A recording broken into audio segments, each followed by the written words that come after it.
रे धुएं कैसा धौल हर त्यों लोग चलाई रे। ओहे अब देख कितना कमाल कर रखा है, कितनी प्यारी व्याख्या कर दी है कि मैं जो कह रहा हूं वो हमारे वचन सत्य मान लेना।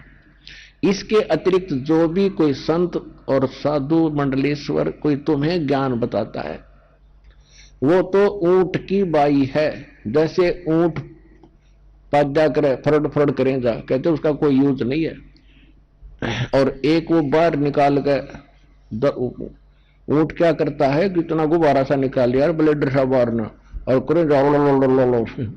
कहते हैं ये जो और बकवाद कर रहे हैं वो तो सूखी अरड़ अरड़ है और हमारा ज्ञान है वो बिल्कुल सत्य मान लेना, 100 का 100 सच्ची है। अब गरीबदास जी ने परमात्मा से प्राप्त ज्ञान को अपनी लोकल लैंग्वेज में बताया है। शब्द हमारा साच है और ऊंट की बाई रे, ये धूम में कैसा धौल हर त्यों लोग चलाई रे। कल बिस कुसमल सब कटे हो तन कंचन काई रे, गरीबदास निज नाम की नित पर भी नाई रे। कहते कल बिस कुसमल कितने भयंकर पाप कर्म है सबका नाश हो जाएगा। किससे? इस निज नाम की नित पर भी नहा, प्रतिदिन जाप कर। एक 12 वर्ष में कोई कुंभ का मेला आ गया और वहां धक्के खान नान जाओ जोड़ में, उस पर भी से नाम मोक्ष नहीं होगा। गरीबदास निज नाम की नत पर भी नाई रे, भजन कर राम दुआई रे, भजन कर। और फिर क्या बताते हैं? लेखा देना रे धनी के लेखा देना रे।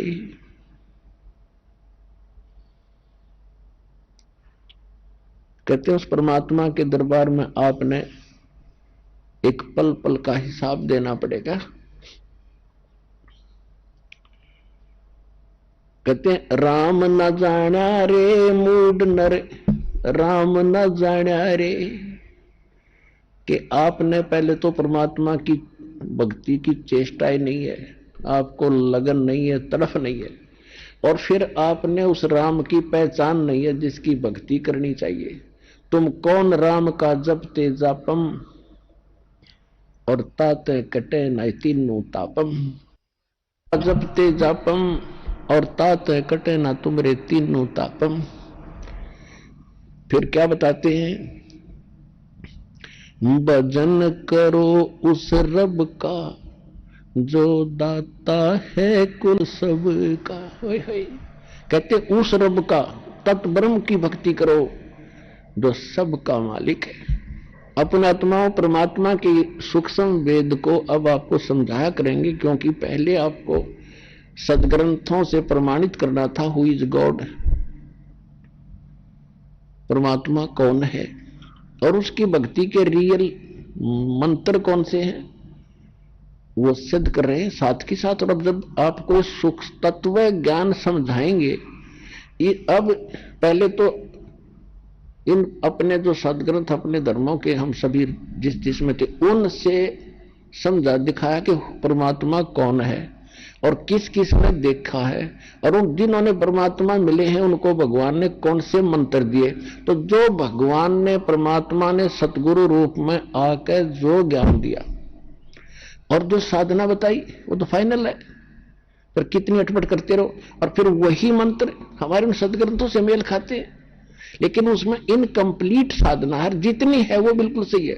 जैसे वेद और गीता, ये तो समझ लो 10वीं मैट्रिक तक का सिलेबस है, तो वो रिजेक्टेड नहीं है 10वीं तक का सिलेबस, लेकिन आगे की पढ़ाई तो उससे और न्यारी होती है, लेकिन वो सहयोगी होती है 10वीं तक की पढ़ाई। तो गीता अध्याय नंबर 8 के श्लोक नंबर 13 में गीता ज्ञानदाता ब्रह्म कह रहा है, ओम इति एकाक्षरम ब्रह्म व्यवहारण माम अनुसमण यह प्रयाति तदम देहम सयाति परमाम गतिम। मुझ ब्रह्म का केवल एक ओम अक्षर है, नथिंग एल्स। और अंतिम सांस तक, सांस यानी शरीर छूटने तक इसी का नाम जाप करता हुआ जो शरीर छोड़कर जाएगा तो मेरे वाली परम गति ओम से मिलने वाला जो मोक्ष है वो ब्रह्म लोक प्राप्ति होगी। 8वें अध्याय के 16वें श्लोक में यह प्रमाणित कर दिया है कि ब्रह्म लोक में गए हुए प्राणी भी फिर जन्म मृत्यु में, बिल्कुल ठीक है। तो ये मैट्रिक तक का सत्र है। इससे आगे की पढ़ाई चौथे अध्याय के 32वें श्लोक में गीता ज्ञानदाता कहता है कि अर्जुन, इन यज्ञों माने धार्मिक अनुष्ठानों की विस्तार पूर्वक जानकारी परमात्मा स्वयं अपने मुख कमल से आकर बोलता है, उसमें कंप्लीट होता है विस्तार, और वो तत्व ज्ञान है। और वो ऐसा ज्ञान है काम करते करते उसका सब साधना करनी होती है, उसमें कोई और व्यवस्था नहीं है। और वो तत्व ज्ञान कहलाता जो भगवान खुद अपने मुख से बोलता है, तो वो ज्ञान है तत्व ज्ञान। गीता ज्ञान नंबर 4 के श्लोक नंबर 34 में कहा कि उस तत्व ज्ञान को तो तत्वदर्शी संतों के पास जाकर समझ, उनको दंडवत प्रणाम करने से, सरलता पूर्वक कपट छोड़कर प्रसन्न करने से वह तत्वदर्शी संत तुझे उस परमात्म तत्व का ज्ञान कराएंगे। तो पुण्यात्मा, वो तत्व ज्ञान गरीबदास जी को परमात्मा ने दिया। और गरीबदास जी ने फिर क्या बताया है कि भजन करो उस रबदा जो दाता है कुल सबका। कहते उस परमात्मा की भक्ति करो जो सबका मालिक है। यजुर्वेद अध्याय नंबर 40 के मंत्र नंबर 15 में कहा है, वायु अनिलम अथिदम भस्मांतम शरीरम ओम कर्तु समर किलबे समर और कर्तुम समर। जब तक वायु अनिलम, वायु माने हवा, अनिल माने भी, अनल माने भी हवा होती है। वायु अनिलम भस्मांतम अथिदम भस्मांतम शरीरम। अब वैसे इसका सीधा अर्थ ये बनता है कि श्वास उश्वास से वायु अनिलम, और जब तक शरीर नाश हो, भस्म हो शरीर का, तब तक ओम कर्तु समर किलवे समर और कर्तुम समर। ओम नाम का जाप काम करते करते श्रवण करो, विशेष कसक यानी तड़फ के साथ श्रवण करो, और मनुष्य जीवन का मुख्य उद्देश्य मानकर इस ओम का श्रवण करो। फिर यजुर्वेद अध्याय नंबर 40 के ही मंत्र नंबर 10 में कहा है कि कोई तो परमात्मा को संभवात कहता है। संभवात माने जन्म लेकर उत्पन्न होना श्री राम और कृष्ण रूप में, और कोई असंभवात कहता है कि वो जन्म लेता ही नहीं, वो निराकार मान लेते हैं। लेकिन इसकी जानकारी तत्वदर्शी संत बताएंगे, उनसे सुनो। यजुर्वेद अध्याय नंबर फिर 40 के मंत्र नंबर 17 में लास्ट मंत्र है यजुर्वेद का, और लास्ट ही अंतिम ही अध्याय है 40वां। उसमें निष्कर्ष कर दिया ये वेद ज्ञानदाता वही है जो गीता ज्ञानदाता ब्रह्म है। ये कहता है कि पूर्ण परमात्मा तो गुप्त है, प्रोक्ष है, उसकी जानकारी मुझे नहीं है, और मैं ब्रह्म हूं, मेरा ओम नाम है, और मैं ब्रह्म लोक में रहता हूं। कति स्पष्ट कर रखे। और अनुवाद भी ये अनाड़िए खुद कर रहे, इसमें थोड़ा सा अटपट की है तो दास ने उसको सेट कर दिया, क्योंकि दास के पास वो कुंजी है, वह मास्टर की है इन सदग्रंथों के समझने और समझाने की, खोलने की। तो इसी प्रकार श्रीमद् भगवत गीता बता रही है कि वो तत्वदर्शी संत बताओगे कंप्लीट नॉलेज। तो वो तत्वदर्शी संत कौन होता है? वो सतगुरु होता है। कहते 9 मन सूत उलझिया ऋषि रे झक मारे, और सतगुरु ऐसा सुलझा दे भाई उलझे न दूजी बारे। अब क्या बता रहे हैं कि परमात्मा ने स्वयं आकर के तत्वदर्शी संत की भूमिका की। उसके बाद उन्होंने आदरणीय गरीबदास साहिब जी को अपने ज्ञान से परिचित कराया। वो सतगुरु कहलाए, वो सतगुरु कहलाए। उन्होंने ये तत्व ज्ञान एक अनमोल रत्न अपने को दिया। अब कहने का भाव ये है कि भक्ति करे भव जल तेरे भाई सतगुरु शरणाई रे। भक्ति करे भव जल तेरे, लेकिन सतगुरु की शरण में आकर भक्ति करें। अब सतगुरु की पहचान बता ही दी।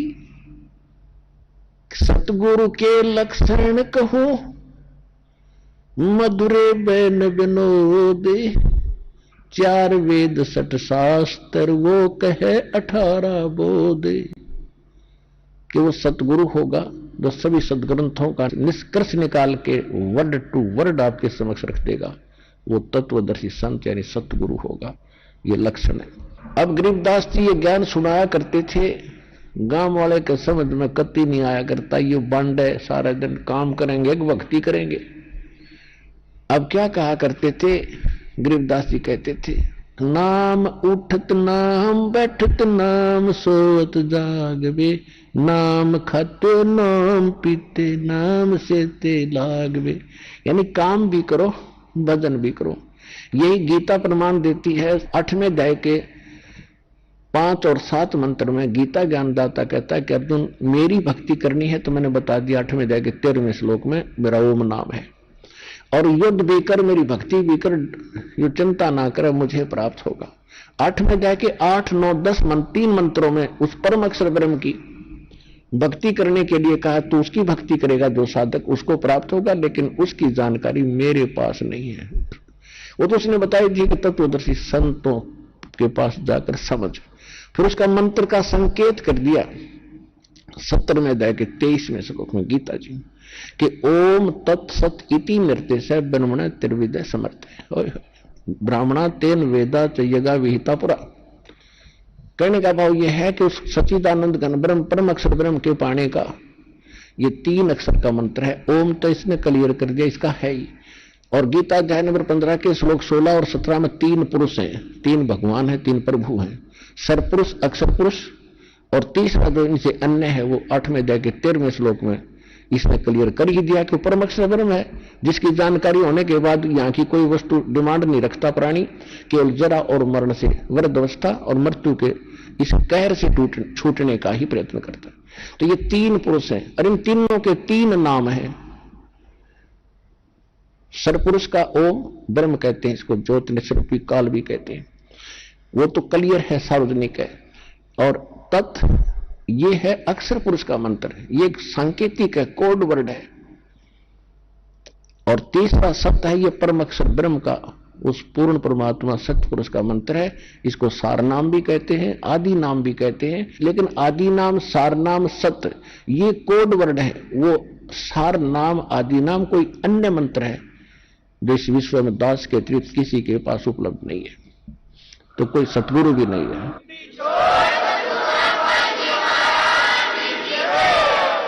तो गरीबदास जी समझाया करते थे, उनका बुद्धि में नहीं पड़ा करती क्योंकि वो शिक्षित नहीं थे। अब देखो पुण्यात्मा, आपने कोई हमारी एज का होगा, उसने तो पता होगा, हमसे बड़े होंगे उनको भी ज्ञान है, लेकिन नए बच्चों को उस सुख का ज्ञान नहीं जो हमने देखा है, जो शिक्षा से पहले था। जब तक हमारे समाज में यह शिक्षा की आग नहीं लगी थी, तब तक कितना भाईचारा, कितना प्रेम, एक दूसरे को दुखी देखकर सारा गांव दुखी हुआ करता, उसकी मदद के लिए टूट पड़ता था। और अब न सोचे इसका कद नाश हो, ठीक है उसका नाश हो गया, उसका नुकसान हो गया, बड़ा अच्छा घर न बैठ कर हंसेंगे। और अभिमान छा गया, भगवान से कोसों दूर हो गए, नास्तिक बन गए, करके खाने से मिलता है, भगवान क्या खाने को दे देगा। अरे मेहनत करते करते नाश होया, दिखा दूं आपको, क्या वो मेहनत नहीं करे थे? मेहनत तो करनी पड़ेगी, मजबूरी है, क्योंकि शरीर ऐसा है, बिना करे तुम पाओगे कहां।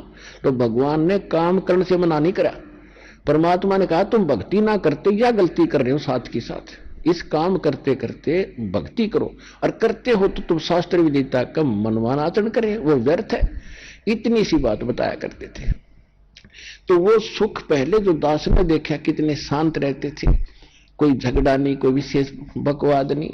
और अब देखो ऊपर से तो ऐसे देखे बड़े उज्जवल कपड़े पहन रखे, मोटरसाइकिल कार ले रखी है, चमकीला मकान बना रखा है, अंदर आग लग रही है घर घर में।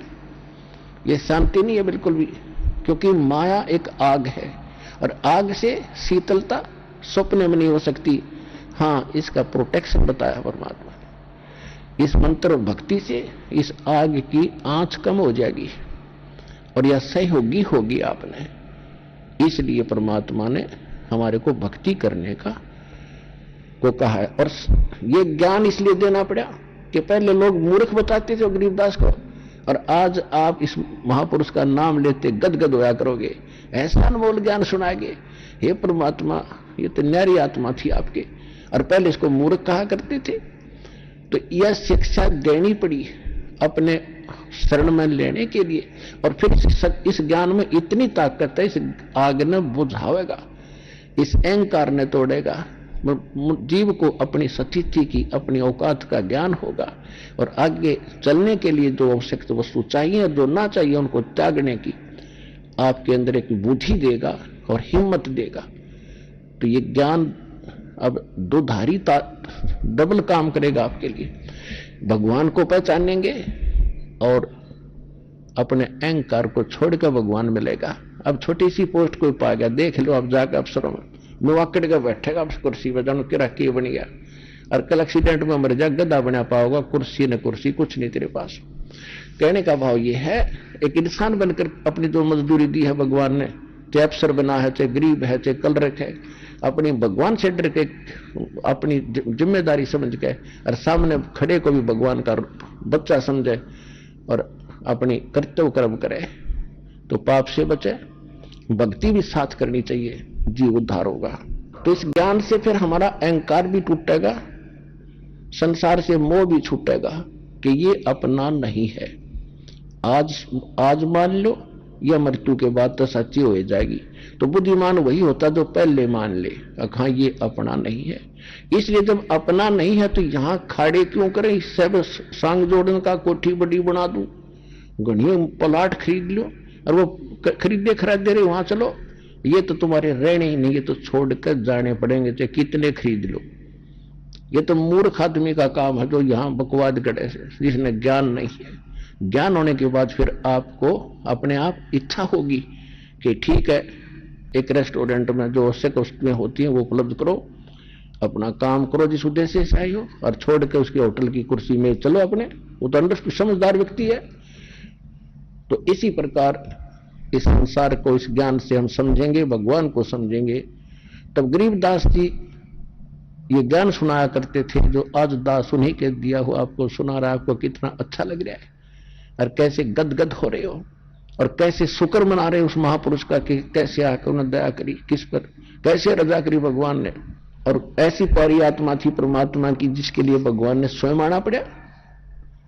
तो उसके ऐसे महापुरुष के नाम लेने से भी हमारे शुभ संस्कार बनते हैं।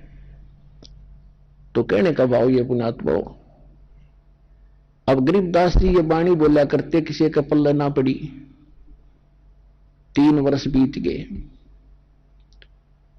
और बावला बावला करने लग गए, उसको पागल कहने लगे गरीबदास जी को। एक दादू पंथ के गोपाल दास नाम के एक महात्मा थे, बनिए यानी लाला जी वैसे कुल में जन्मे थे, और वो परमात्मा की प्राप्ति के लिए घर छोड़कर, क्योंकि बाल बच्चे समझदार हो गए थे, उनको सारा काम संभलवा दिया था, तो दादू साहब के पंथ में दीक्षित हो गए। और दादू साहब को भी परमात्मा सचखंड लेकर गए थे जब वो 7-8 वर्ष के थे, और फिर उनको वापस छोड़ा था। तो दादू साहब ने जो वाणी बोली थी परमात्मा के बारे में, तो उन वाणियों को पढ़कर वो काफी प्रभावित थे, वाणियों से काफी लगाव था उनका। तो वो दादू पंथी 65 साल की उम्र के गोपाल दास साधु वेशभूषा करके और घर छोड़ के ज्यादातर वो घूमते फिरते रहते थे। तो ऐसे घूमते घूमते 3 वर्ष के बाद वो अपने उस छुदानी में कोई शिष्य था उनका, उनके पास गए। तो छुदानी के उस व्यक्ति ने साथ उस गोपाल दास जी से कहा कि महाराज हमारे एक लड़की का लड़का है, क्योंकि गरीबदास जी का मूल गांव करौथा है, जिला रोहतक के अंदर, और उसके नानके थे छुडानी में। गरीबदास जी का कोई मामा नहीं था, यानी गरीबदास जी की मां के भाई नहीं थे, वो बहन थी। तो गरीबदास जी के पिता को जो करौथा गांव के थे उनको घर जमाई रखा था और वहां का वारिस बना दिया था। 1400 बीघे जमीन, यानी 2500 बीघा जमीन थी, 1400 एकड़ बन जाती है। जैसे राजस्थान में बड़े बीघे आजकल भी चल रहे हैं, यहां भी 3.25 बीघे का, वर्तमान के जो 5 बीघे का 1 एकड़ बनता है, तो उसमें वो बीघा जो था इस 3.25 बीघे का था, यानी 1 किले से थोड़ा सा कम। तो ऐसे 2,500 बीघा जमीन गरीबदास जी के नाना जी के पास थी और उसकी पूरे वारिस उसके पिताजी के बाद इकलौता पुत्र गरीबदास जी, यानी 2,500 बीघा यानी 1400 पौने 1400 एकड़ जमीन के मालिक थे गरीबदास जी। तो वहां गरीबदास जी के का जन्म 12 वर्ष सुडानी में जाने के बाद हुआ था, तो वहां के निवासी हो गए थे, तो इसलिए लड़की का लड़का कहा जाते थे उनको। तो गोपाल दास जी से उसके सेवक ने कहा कि महाराज हमारी एक लड़की का लड़का, ऐसे ऐसे एक बाबा जी ने कुंवारी गाय का दूध पिला दिया जादू जंतर करके निकाल के, और वो तो मर गया था, मृत्यु को प्राप्त हो गया था। ये तो भाग अच्छे थे वो लड़की के, वो जीवित तो हो गया पर बाबा जी पागल हो गया।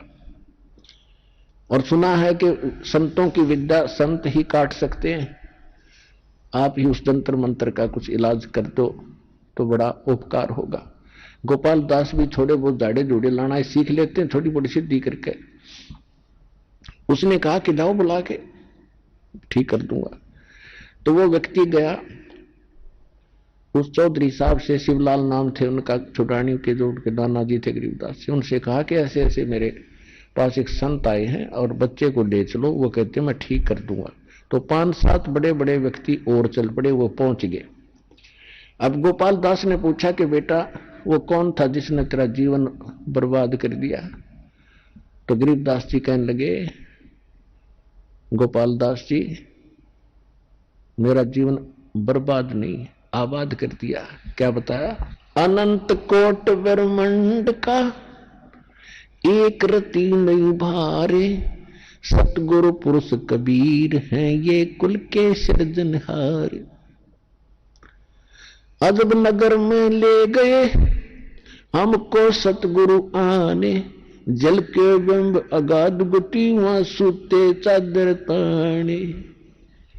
अब परमात्मा की प्राप्ति का सारा विवरण गोपाल दास को समझा रहे हैं कि खुद परमात्मा सतगुरु रूप में आए थे और मुझे यहां से आकर लेकर गए थे, और वहां जाकर पता चला कि वो वहां है परम शांति।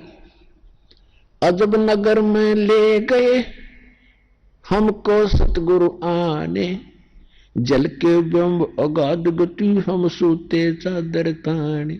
कि मैं तो ऐसा ठिकाना देखा और ऐसा मंत्र मुझे मिल गया, अब मैं तो चादर तान के सो गया। चादर तान के सोना, कति बेपरवाह हो जाना, कति टेंशन लेस। जैसे गांव में कहा करते ऐसा चादर तान के सो गया, कोई और काम नहीं रहा तेरे को, तो कहा करते कि कति काम फारिग होके और सो जाते चादर ओढ़ के, तो उसको कहते हैं कति सारा काम मन मिट गया तेरा। तो यहां गरीबदास जी कहते हैं जल के बिंब अगाध गति, ऊपर अगाध माने आगे की, और वहां की जो चमक धमक मैंने देखी, अब मैं तो स्थान को देखकर आया हूं और ऐसा मंत्र भक्ति मुझे मिल गई, मैं तो चादर तान के सो गया, मेरा मोक्ष तो निश्चित है कति। तो इस प्रकार सुनकर फिर क्या बताया कि कबीर कौन था? उस दादू पंथी संत ने कहा कि कौन कबीर? तो क्या बताया? हम सुल्तानी नानक तारे दादू को उपदेश दिया, जात जुलाहा भेद न पाया वो काशी में कबीर हुआ। और दादू जी ने क्या कहा है? जिन मुझको निज नाम दिया सोए सतगुरु हमारे, दादू दूसरा कोई नहीं वो कबीर सिरजनहारे। दादू नाम कबीर की जय कोई लेवे ओटे, वाकु कबे लोग नहीं ये काल वजर की चोटे। केरी नाम कबीर का ये विषम काल गजराज, दादू भजन प्रताप से वो भाग्य सुनत आवाज। अब दादू की वाणी सुनी, दादू जी के ग्रंथ में ये वाणी विद्यमान है। उस समय ग्रंथ साहिब में हाथ से लिखा हुआ था, ये सारी वाणी विद्यमान है, लेकिन बाद में इन्होंने वो वाणी निकाल दी जो ये दास आपको सुनाता है। अब जो वर्तमान इनके पास ग्रंथ है उसमें से ये वाणी निकाल दी, क्योंकि सभी ये सोचे हैं कि हम जिस संत की शरण में है, ये भगवान है और इससे बड़ा कोई नहीं हो सकता। अब भगवान तो भगवान ही रहेगा, उसको छोटा बड़ा कर ही नहीं सकते। तो गरीबदास जी ने कति खुल्लम खुल्ला निर्णय किया कि मैं उस भगवान, वो भगवान जो काशी में आया था दानक रूप में। और इसी प्रकार नानक साहब जी को मिले थे कि हम सुल्तानी नानक तारे। आदरणीय नानक साहब जी जो सिख धर्म के प्रवर्तक हैं, उनको भी परमेश्वर वहां मिले थे। बेई नदी है, सुल्तानपुर शहर के पास से बह रही है वर्तमान में भी। और वहां सुल्तानपुर के नवाब के यहां वो मोदी खाने में नौकरी करते थे नानक साहब जी। प्रतिदिन स्नान करने जाते थे उस दरिया के ऊपर। परमात्मा ने उनके साथ 2 बार मीटिंग करी थी। पहली मीटिंग में तो वो मान्य नहीं थे, लेकिन जख्मी हो गए थे ज्ञान से कि सचमुच ज्ञान तो बाबा जी जो कह रहा था जिंदा 100 की 100 साची है। और उसमें परमात्मा ने बता दिया था कि मैं धानक हूं और काशी में कपड़ा बुनता हूं, वहां रहता हूं। दूसरी मीटिंग में जो परमात्मा गए, नानक साहब से वार्ता की, तो उनको अंतर ध्यान किया। उन्होंने छलांग लगाई नहाने के लिए दरिया में, उनको अंतर ध्यान कर दिया। लोगों ने देखा डूब गया डूब गया, वो ले गए उनको दूसरी साइड में अंतर ध्यान करके जिधर से जल आ रहा था। लोग खोजते रहे नीचे की साइड में, तो सब ने ये मान लिया था नानक जी डूब गए और मृत्यु को प्राप्त हो गए। परमात्मा ने उनको अपस्ट्रीम में, जहां कोई आ ही नहीं सकता था, खोजन भी ना आवे उधर तो आदमी, वहां बैठा लिया एक साइड में जाके और अपना ज्ञान समझाया। नानक साहब जी दृढ़ हुए। फिर उनको सतलोक लेकर के पहला मंत्र देकर, वो पहला मंत्र केवल 5 नाम का देते थे, जो दास आपको अब 7 नाम का देता है। ये बीच बीच के नाम पहले परमात्मा देते रहे। उसके बाद फिर उनको कंप्लीट कोर्स बाद में दिया, तो वहां ले गए ऊपर, जैसे गरीबदास जी को लेकर ऐसे लेकर गए थे। तो फिर गरीबदास जी बोला अपनी वाणी में, झांकी वे कबीर की नानक की वाह, और वह सिखा के गलपड़ी गौड़ छुटावे था। जब देखा सतलोक में कोई हो, ये तो वो ही गुरु, भगवान भी यही वाही गुरु। और जब कहा था कि सतनाम से मोक्ष होगा, इस 5 नाम से भी मोक्ष नहीं है। सतनाम दूंगा आपको, मैं बनारस में हूं और वहां धानक का काम करता हूं, जुलाई का, वहां जाना, सारा कुछ दिखाकर, सारी अपनी शक्ति से परिचित करा के और वापस भेजा उस आत्मा को। तीसरे दिन वापस आए थे, लोगों ने मृत जान लिया था, हाहाकार मच रही थी।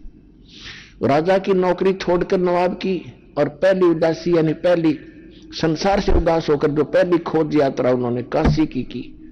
और जहां भी कोई संत साधु मिलता था, उनसे चर्चा करने लगे कि ब्रह्मा विष्णु महेश के माता पिता कौन है, क्योंकि वो तो आंखों देख कर आ रहे थे, परमात्मा से ज्ञान परिचित हो गया था।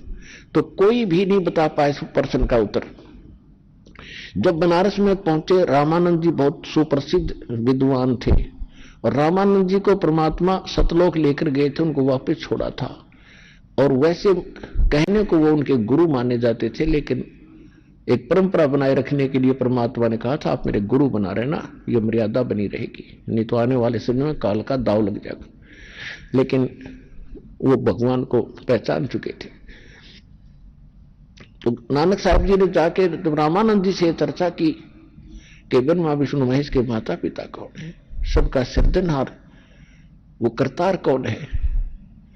तो रामानंद जी ने कहा कि करतार तो बैठा है वहां कुटिया में, कपड़ा बुना है, और नाम उसका कबीर है। और ब्रह्मा विष्णु महेश के माता पिता मुझे मालूम नहीं था, उसी करतार ने बताए। दुर्गा उनकी माता है और पिता इनका काल है। नानक जी गदगद हो गए, ओहो अब ठिकाना मिल गया कि अब यहां जरूर मिलेगा। तब नानक साहब जी ने कहा कि मुझे मिलाओ उस, कहां है वो, देखूं दर्शन करूं। तो स्वामी रामानंद जी ने 2-3 सेवक भेज दिए अपने, जो कबीर साहब का ज्ञान पहले से सुनते रहे थे। 1-2 सेवक भेजा कि जाओ भगवान से मिलाओ। तो रास्ते में चर्चा चलती जा रही थी, वो व्यक्ति जो परमात्मा के शिष्य थे, और वो सारी कथा सुनाते जा रहे नानक जी को। और फिर जाकर देखा जो रूप उस सतलोक में था, वहां तेजो में शरीर था उनका। और जो बेई नदी से उनको लेकर गया था वही स्वरूप न्यो के न्यो वही सूरत। ओए होए, कहते ये बैठा भगवान है, वो तो देख रहे आंखों। तब गुरु ग्रंथ साहिब के अंदर एक वाणी लिखी है, शब्द है 24 पृष्ठ पे, फाई सूरत मुलुकी वेश, ए ठगवाड़ा ठगी देश, ये खरा सियाणा बहुता बार लोगों धानक रूप रहा करता है। अरे धानक रूप रहा करता है, ये बैठा भगवान। और सारे दुल्हा आकर इकट्ठे हो गए, भी पंजाब का आदमी और इस नीरू के पुत्र को भगवान बतावे है भोला आदमी। उनका शब्द में नहीं आ रही, वो आंखें देख रहे, आंखों से पानी टपके और धानक रूप रहा करतार, धानक रूप रहा करतार।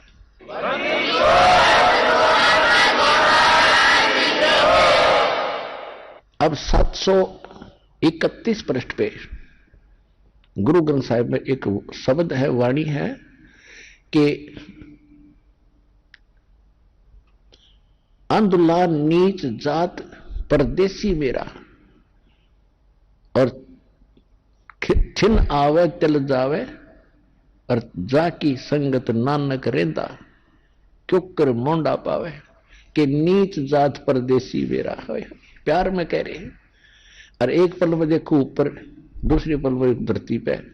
अब ऐसे समर्थ सक्षम की मैं कैसे अंत पाऊं, कैसे इसका के गुण गाऊं।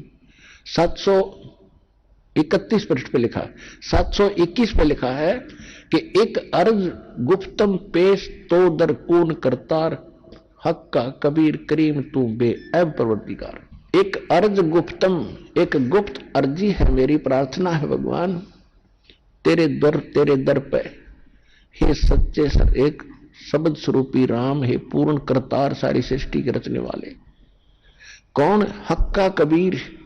हक्का कबीर माने सत कबीर, करीम माने दयालु।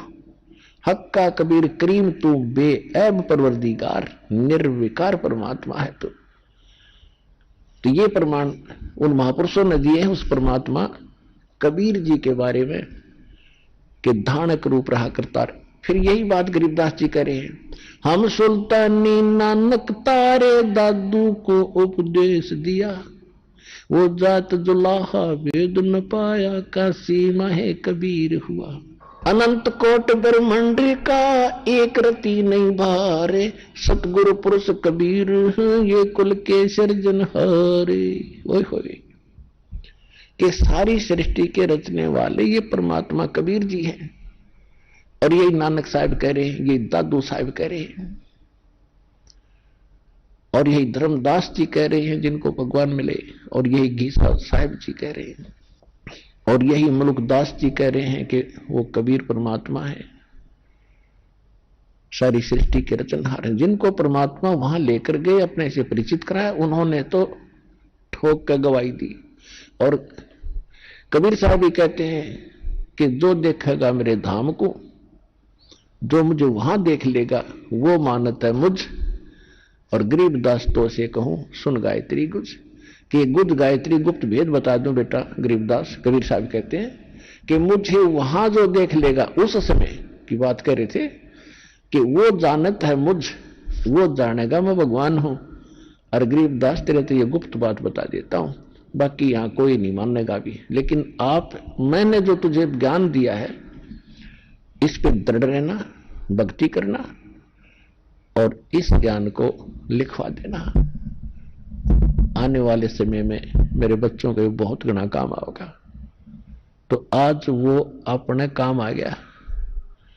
अपने आत्माओं, परमात्मा तो सारी सृष्टि के मालिक हैं। ये सारा बाग, ये सारे ब्रह्मांड, असंख्य ब्रह्मांड जो उसी परमात्मा के एक बाग है, बगीचा है। और ये प्राणी रूपी उनके सभी पौधे, पेड़ पौधे, बूटे हैं। और उस परमात्मा तो धनी है, सबका मालिक है, उसका ये बाग है। और गरीबदास जी उस परमात्मा धनी बाग के मालिक के माली हैं। और वो क्या बता रहे हैं और उस माली ने यहां बाग लगाया है सच्चे ज्ञान का, तो उसके विषय में दास आपको क्या सुनाएगा। तेरे लगे रे सत्संग बाग हो बाग, गरीब दास चमन के माड़ी। तेरे सत्संग बाग हो बाग, गरीब दास चमन के माड़ी। सत्संग से सोधी आवे, नहीं जीव 84 में जावे। सत्संग से सोधी आवे, नहीं जीव 84 में जावे। अब मेटो द्वेष और राग हो राग, या उम्र बतेरी जाली। अब मेटो द्वेष और राग हो राग, या उम्र बतेरी जाली। तेरे लगे रे सत्संग बाग हो बाग, गरीब दास चमन के माड़ी। जो नर सत्संग में आते, वो परवचन की मेवा खाते। जो नर सत्संग में आते, परवचन की मेवा खाते। उनके मर्जासन से नाग हो नाग, जिन सुरत पूरे गुरु से लाली। उनके मर्जासन से नाग हो नाग, जिन सुरत पूरे गुरु में लाली। तेरे लगे रे सत्संग बाग, गरीब दास चमन के माली। तेरे लगे रे सत्संग बाग, गरीब दास चमन के माली। सत्संग में बूटे साधु, एक से एक अगाधु। सत्संग में बूटे साधु, एक से एक अगाधु। नर उनकी शरणा लाग हो लाग, जिनकी झुकी तले न डाली। नर उनकी शरण लाग हो लाग, जिनकी झुकी तले न डाली। तेरे लगे रे सत्संग बाग, गरीब दास चमन के माली। तेरे लगे रे सत्संग बाग हो बाग, गरीब दास चमन के माड़ी। तेरे सत्संग बाग हो बाग, गरीब दास चमन के माड़ी।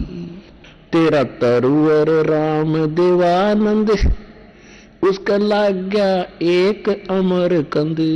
तेरा तरुवर राम देवानंद, उसका लाग गया एक अमर कंद।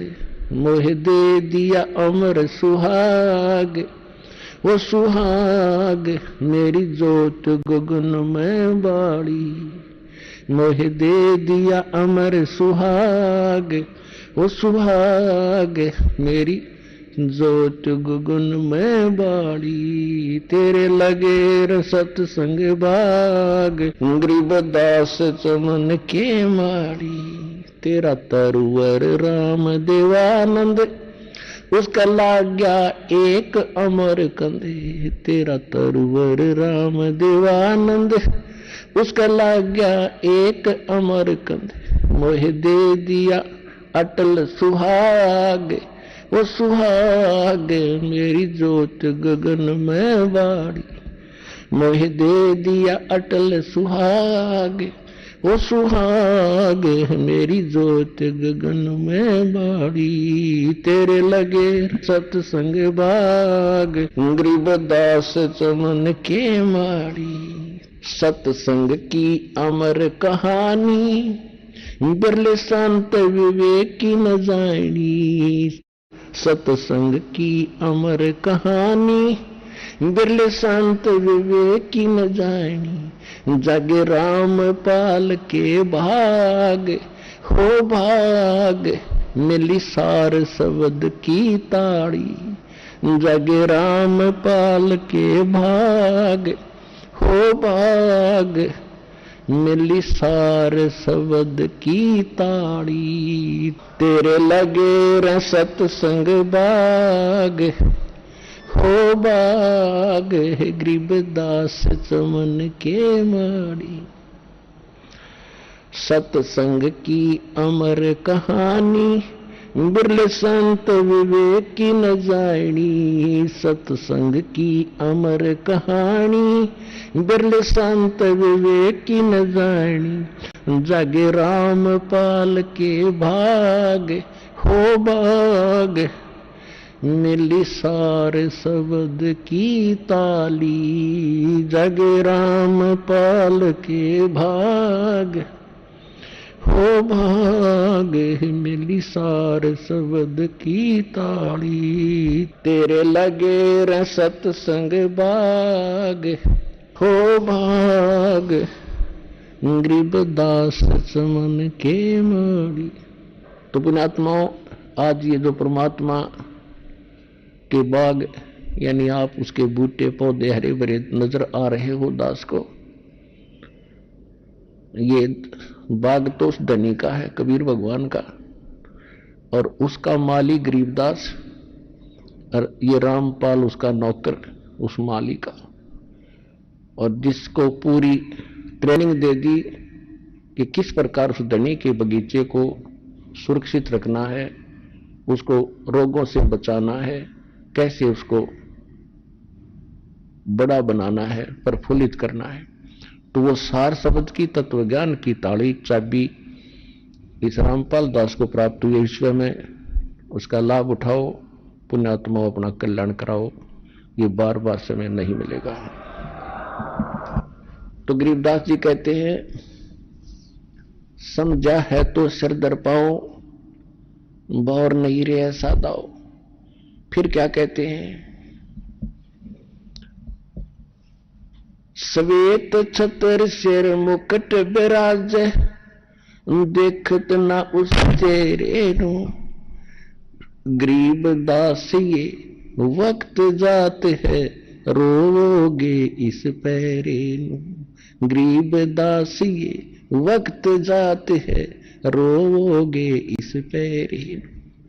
कहते हैं उस स्थान को देखो जहां मैं देख रहा हूं, भगवान बैठा है, सिर पे छत्र है, उसके मुकुट सिर पे है, और उसको तो उधर ध्यान नहीं दे रहे, भक्ति नहीं करे ढंग से, और कहते रोया करोगे इस मनुष्य शरीर जब हाथ से छूट जाएगा, ये पैर ये समय आपके हाथ से निकल जाएगा मनुष्य का, फिर कुत्ते बनकर रोया करोगे ऊपर न मुकर को। कहते फिर कुछ नहीं बनेगा। गरीबदास ये वक्त जाता है, रोगे इस पैरे नो। तो समझा है तो सिर दर पाओ, भौर नहीं रहे ऐसा था। बोलो सतगुरुदेव।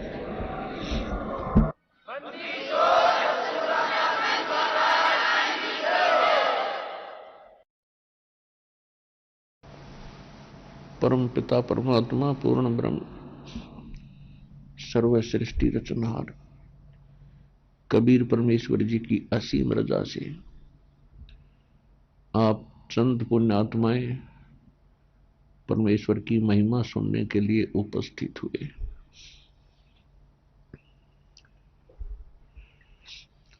सत्संग में आने से जानकारी होती है प्राणी को। मात पिता मिल जाएंगे, 1,84 माँ, ये सतगुरु सेवा और बंदगी, भाई फेर मिलन की ना। कितना महत्व दिया है सतगुरु की सेवा, यानी सतगुरु के शरण में आने से, उनके द्वारा बताई गई भक्ति विधि, वो पूजा सेवा करने से कितना लाभ होता है। बंदगी उनके बताए अनुसार सब साधनाएं करनी, ये बड़ी मुश्किल से मिलती है। और जिस कुटुंब में, जिस परिवार में आप रह रहे हो, उसको अपना मान रहे हो, ये तो आपको बहुत मिल जाएंगे। हमारे कुत्ते के जीवन में हम जन्म लेंगे भक्ति ना करके, तो वहां भी माता पिता मिलेंगे। कौवे बनेंगे, वहां भी माता पिता मिल जाएंगे, संतान मिल जाएगी। गधे बनेंगे, वहां भी माता पिता मिल जाएंगे। लेकिन ये वस्तु जो आपको मिली है, या फिर मिलन की ना, मात पिता मिल जाएंगे 1,84 माँ, ये सतगुरु सेवा और बंदगी भाई फिर मिलन की ना। सत्संग से जानकारी होती है कि मनुष्य जीवन किस लिए मिला था। जब तक हम संतों के विचार नहीं सुनते, सदग्रंथ नहीं पढ़ते और सत्संग नहीं सुनते, तब तक हम जो क्रिया कर रहे होते हैं उसी को अपना सब कुछ मानकर जुटे हुए होते हैं, समर्पित होते हैं उन कार्यों पर। और जिस दिन हम सत्संग सुनते हैं, परमात्मा का विधान हम जानते हैं, फिर हमें लगता है कि केवल यही कार्य अंतिम नहीं था। यही जो क्रियाएं हम कर रहे थे, संतानोत्पत्ति, उनकी परवरिश, विवाह शादी कर देना, फिर मर जाना, ये तो पशु पक्षी भी करते हैं। तो फिर मनुष्य जीवन में परमात्मा ने इतनी सुविधा दी है, इतनी बुद्धि अकल दी है, जुबान दी है, आपको अपने दुख दर्द को बता सकते हो, परमात्मा का गुणगान भी कर सकते हो इस जीवा से। और इसका सदुपयोग ना करके हम दुरुपयोग करते हैं, तो उसका कितना भयंकर परिणाम हमें मिलता है। तो ये सत्संग से जानकारी होती है।